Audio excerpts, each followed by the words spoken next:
Ang gahom sa Ginoo permanente gid na siya, niya why imposible sa iyang gahom.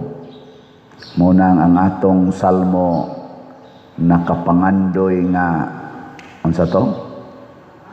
Ang akong kalag giuhaw sa buhi nga Dios, anus aman ako makaatubang kaniya. Gilingya imong tupad ina gusto ka makigatubang o gamhanan. Unsay imong bation kon makaatubang kag tao nga dako kay gahom, dakog authority sama sa presidente sa Pilipinas, unsay imong bation? Ha? Ambot malipay ba ka o kulbaan? O magkaratul-ratul ka bisan gani kaning pari minus manigahom ingnon ka Padresyano, anak ko no mamahaw sa inyo. Ang sa imong bation? Mga usap yun ang imong recipe ba? Way siguro makapangutang pa ka. Ana no? Oh, na siya. Kay gamhanan ko na. Samot nagyog moingon. Hala, si Bishop Abit oy. Adto kuno sa inyo. Asus, ratol. Samot nagyog ingnon ang Santo Papa, si Pope Leo. Anhi kuno sa Compostela ugma.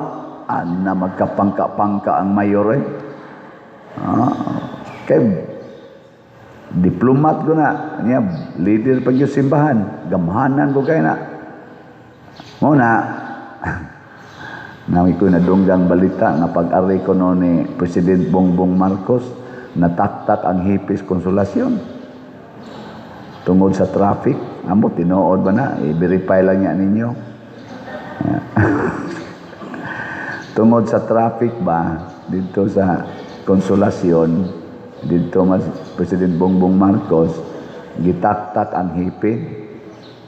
Gamhanan ko na usa lang kasulti ana presidente ko ng Pilipinas o tinuod ba o tinuod man ang nahitabo ambot lang wa ko kibaw tungod nas gahom.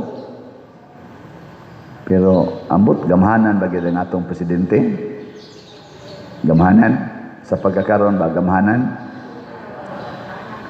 Na ako nakita ang video mga OFW nga gustong muuli kay tungod sa gubat dito sa Middle East, niadto sila sa atong Philippine Consulate, gibalibaran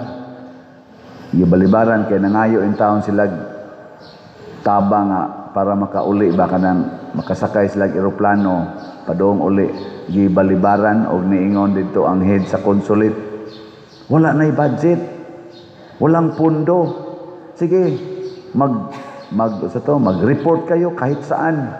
Galing ito sa Manila ang instruction, walang pundo. Naana sa social media. So sa ato pa kay way pundo, wa nay kwarta ang Pilipinas, pasabot way gahom ang Pilipinas. Wa nay gahom, wa nay pundo. Lingay mong tupad ina ubay-ubay pa kag pundo. Ubay-ubay pa kadiyag pundo. Oh, napay sakaros presyo ay sos grabihan sakas presyo. Murag rakit oy sakag ditso. Niya punan pa nga ang mga businesses nga mga gagmayng businesses nasira, ang uban nagtaktak og mga empleyado kay minus na kay kita, samot na gyud. Murag way gahom ang ato rong presidente sa pagsulbad sa dagko kayong problema. Kutob ra gyud sila sa impeachment. Ang ilang gahom naas impeachment. Siging impeach. Nya kinsay gi-impeach? Vice Presidente. Imbis unta magtinabangay na sila karon kay niata sa tumang kalisod, i-impeach naman noon saon pa pag-function na. Ako lang ning hisgutan kay mura ni siyag sanla. Diri sa atong unang pagbasa na ay sanlahon.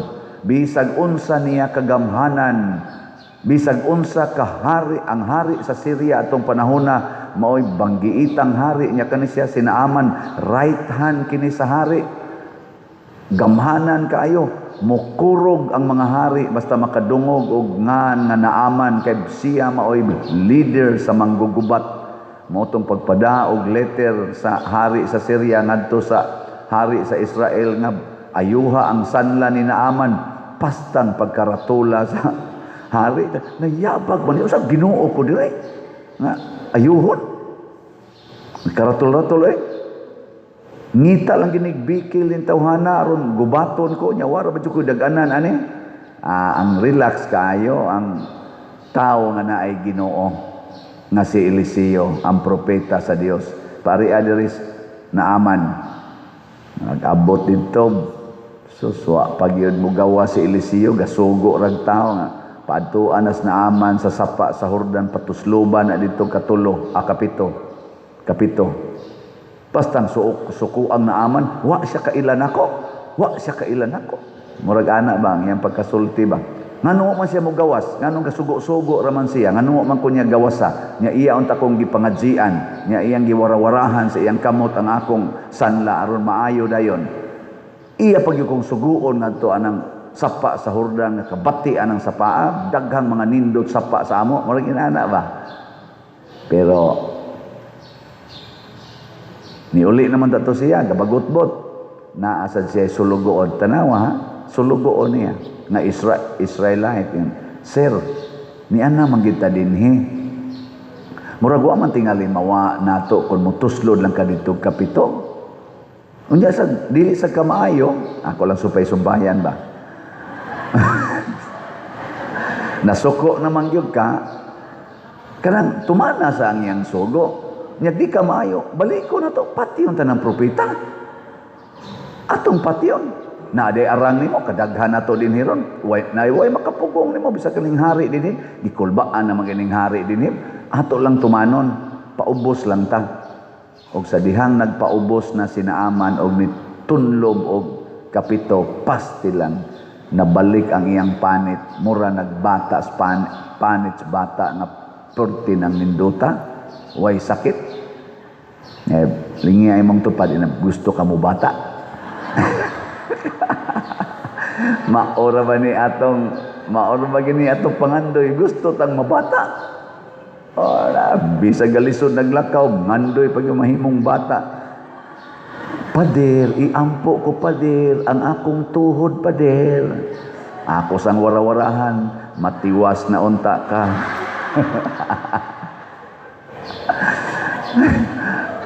Mangandoy pag maayong tuhod way mangandoy na to mahimong bata Ako 62 na ko karon, ngandoy sa ko mahimo kong 12 years old.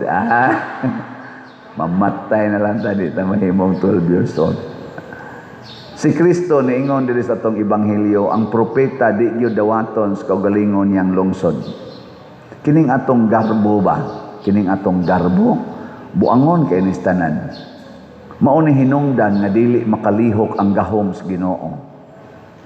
Basta atong sundon ang atong garbo, di mo lihok ang gahom sa Ginoo. Ug unsa man ang garbo, ako'y masunod, ako'y tahuron. Ana. Okay, lingian sa imong tupad. Ingna, musunod kang padersyano. Ingna. Musunod ka. Musunod, dili. Unsa may hangyo ang padersyano ron? Kana. Sa ato mga online parishioners pila ka kabuk diha ang mapaubsanon kanang musunod gyud ba nga moingon ko kada semana palit kitag slot ang uban moingon din na gisayunan lang ni paria gisayunan lang og di gyud mo musunod di kalihok ang gahom sa Ginoo ug unsa may gahom sa Ginoo nga iyang gisulti unsay imong gihatag nga dili ka mangayog bayad sama anang slot iuli na sa akong amahan nga nimo ibalik na niya nimo gatusan kapilo. No tanawa karon wa na tay mga budget. Hasta atong gobyerno wa nay budget. Pero niadtong niaging mga tuig 2023 hangtod 2025 malita ang kwarta. Minalita ang kwarta. Bilyon-bilyon ang kwarta nga ilang nadawat. Karon wa na tay budget. Ngano man, ang garbo may ilang gigamit. Gisayunan ka na, Vice Presidente nga way kaso, imong ipa-impeach. Ni ahinoy dako kay kaso nga nangawat og trillions unsa ng departamentoha. Wa hinuon kasuhi, way hearing sa Congress. Bahin anang mga trillions nga nawa. Sigig hearing aning 125 million na confidential fund nga gi-rolled out na sa kuwa.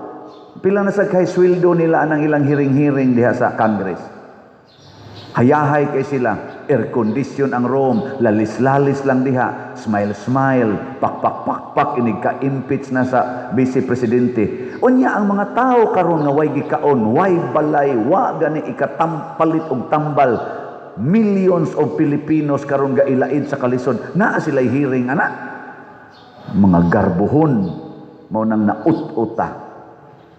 Kanusa ka ni sila maminaw sa inagulo sa kabos. Ang atong mga OFW karon nga murag mga hulmigas gadagandagan, nagbuto diri dagan sa buto diri dagan sa diri. Wa sila'y plano.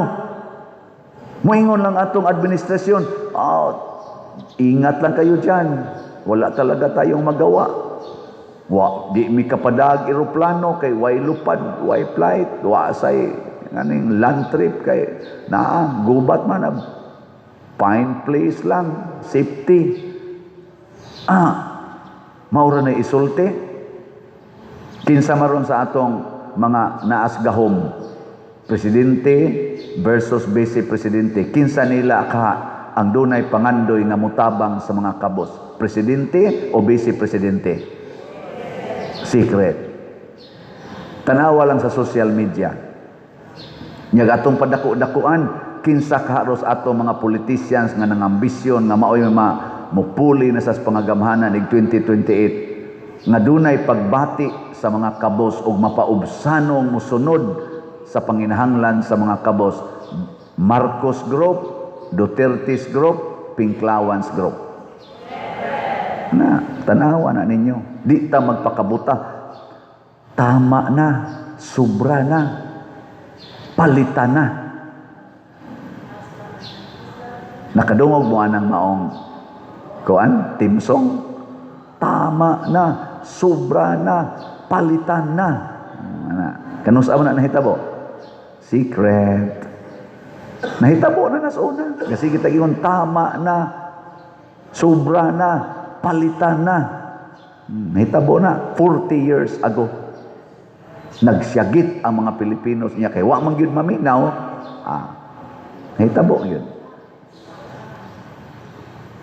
Ang garbo makapahimon na natong bungol, buta, pungkol, bakol. Bungol sa inagulo, tingog, tiyabaw sa mga nanginahanglan. Tinunan ka ana, muhatag og budget para sa Cebu, sa nga biktima sa linog ug sa Baguio katong Tino, 200 ba to? 25 million ambot nahatag na baka na para sa province of Cebu. Nya doon na siya gipa-repair nga gym dito Bicol ba to? Nihatag siya 500 million. Pag-repair lang sa gymnasium. Sa to? Museum di ay, gymnasium naman. Museum. 500 million ang gihatag para sa museum. Ang tibuok Cebu, nga perting dako ang damage sa linog o sa Baguio, 225 million. Di unsa man na pagtanaw. Mao na garbo, mahimo kang buta, bungol sa tinuod nga panginahanglan. Impeachment ba sa Vice Presidente? Balik-balikon ko ni. Impeachment ba sa Vice Presidente ang gikinahanglan ron sa mga Filipinos o sa mga OFWs? Paminaw sad mo naas gobyerno, mahal nga presidente, kamong naas kongreso, naas sa senado, ay mo pagsigig bungol-bungol diha. Nganong bungol man kay mo pagpatambal sa dosa tingali mo Dagko nga mong sweldo, adto mo dito sa unsa tenting tambal anang dunggan. Iinti. Haron makadungog mo, masig ni clog up na dihang mga malita sa inyong dunggan. Basig na anak gisod. Hindi naman mo kadungog. Unya, nakakita ba sila karon ni ining wa pa gyud ma-repair, wa pa gyud ma-repair nga mga nangalusno nga flood control nilang way mga kabilya nga nitabon ros atong mga sapa nga naghuwat na sag dako nga uwan para mubaha na sag maayo. Wa gyud gi-repair. Ug naaman moral ga testing dito sa Daplin kay way budget. Di sila kakita aning panginahanglan. Anha gyud sila ng impeachment. Ang makita nila kana yung confidential fund, ang gitaguan nga confidential fund nga dili isulti kay confidential, makita nila kini hinuong na ang dako kay problema di man makita. Mao na ingong Kristo. Ang inyong nakita ang puling, pero ang troso wa ninyo makita. Mga tigpakaaron ingnon. Kunuhay hustisya, hustisya, hustisya. Unya ang naghiring mga buta o mga bungol unsaon nimo ana pagkakitag hustisya. Mag-unay naman og away imbis magtinabangay sila dihang ato man na silang gielek. Niya man taroy panginahanglan. Nakita man na hasta ganing tagagawas nasod nakakita man aning atong panginahanglan karon. Kitang ni adinhi mag-unay man og away mura bag nasunog na inyong balay nya imbis inyong tabangon magsukmag gay na mong tag-iyas balay. Nasunog na pagkuha mong tubig unya na lang mong pagtiwas og sukmagay ug mahuman na ng kayo. Sulbara o sa aning panginahanglan karon sa kagutom, unemployment, kining atong krisis. Sulbara o sa ninyo mga leaders, kamo mga naas executive sa legislative, kamo may mga giilik namo dagko kay mi gasto ninyo. May pag-ipalit ng slot unta. May patadinhi ginagmay-gagmay ra ning ato slot, pero napatay na himong ginagmay. 11 na kabalay ang atong natukod adtong mga tao nga nabanlas. Salamat sa Dios. Nya gasigi pagitag tukod kay na punduhan na nato ang 77 kabalay. Padayonon pa na natong tukod. Ginagmay pero kanunay kaysa kaning ilang sa Tagalog bigla ang malaki pero biglang sana sa Tagalog kanang nawala na sila naglaho. Mao na ilang manindot o minahon ba biglang naglaho. Sos mga animal.